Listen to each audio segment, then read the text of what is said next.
Allez, on va filer retrouver Loïc Delamornay à Windsor, lui aussi, pour le coup, derrière le château, cette fois-ci, et devant cette magnifique allée qu'on appelle Long Walk. Loïc, bonjour. Pour nous parler de la cérémonie proprement dite, il y a tout ce qu'on sait. Est-ce qu'il y a encore des choses qu'on ne sait pas ?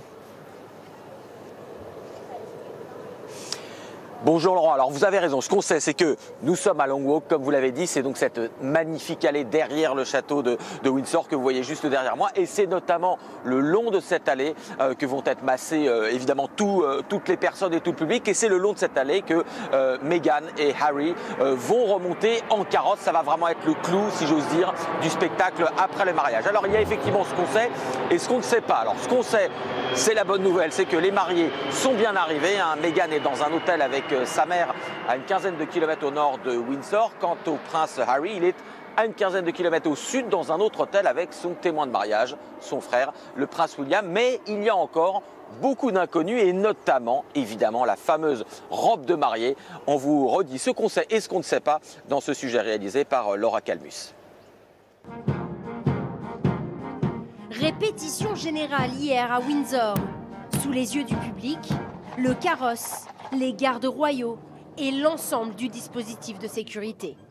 En avant-première, petits et grands ont pu se faire une idée de ce à quoi ressemblera la procession en carrosse du mariage de l'année. Oui, on a adoré le défilé. On a hâte d'être à samedi. Je ne sais pas où je vais m'installer pour voir le mieux.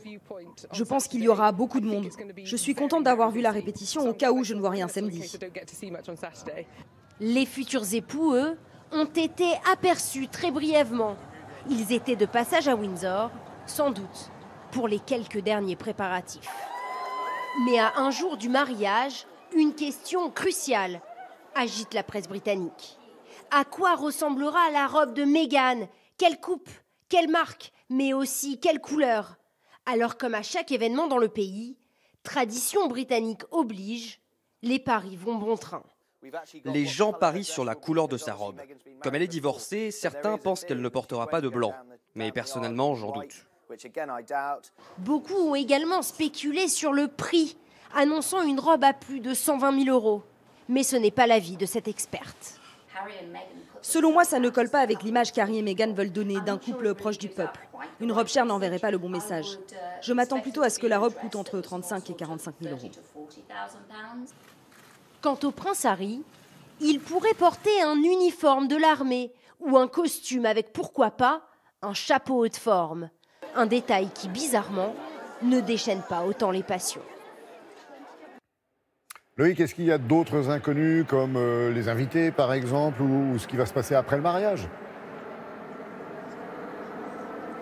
Alors Laurent, oui, d'autres inconnus. Alors on parlait de la robe de la mariée, il y a aussi beaucoup d'inconnus et de questions sur la couleur, notamment de la reine, de Sa Majesté la Reine, et notamment du chapeau qu'elle va porter. Vous savez qu'Elisabeth II est célèbre pour ses couleurs toujours très vives. Alors, d'autres inconnus, vous me parliez des invités. Il n'y a pas vraiment de liste officielle, en tout cas connue, des invités, tout simplement parce que le mariage de Harry est moins protocolaire que ne l'était celui de William, puisque Harry n'est que 6e dans l'ordre de succession au trône. On sait qu'il y aura certainement quelques stars comme Serena Williams, comme Elton John ou le chanteur Ed Sheeran, mais il n'y a pas de liste officielle, donc il pourra y avoir des surprises de ce côté-là. Dernière petite surprise et question, est-ce que Harry portera son alliance, sa bague de mariage après le mariage? Rien n'est moins sûr, car aussi étonnant que ça puisse paraître, ça ne fait pas partie du protocole britannique, et d'ailleurs son frère aîné William ne porte pas son alliance de mariage. Alors on verra dans les jours et dans les années qui suivront le mariage si Harry porte la sienne. Merci beaucoup Loïc, merci et très belle journée. Merci à toutes vos équipes qui sont avec vous à Windsor.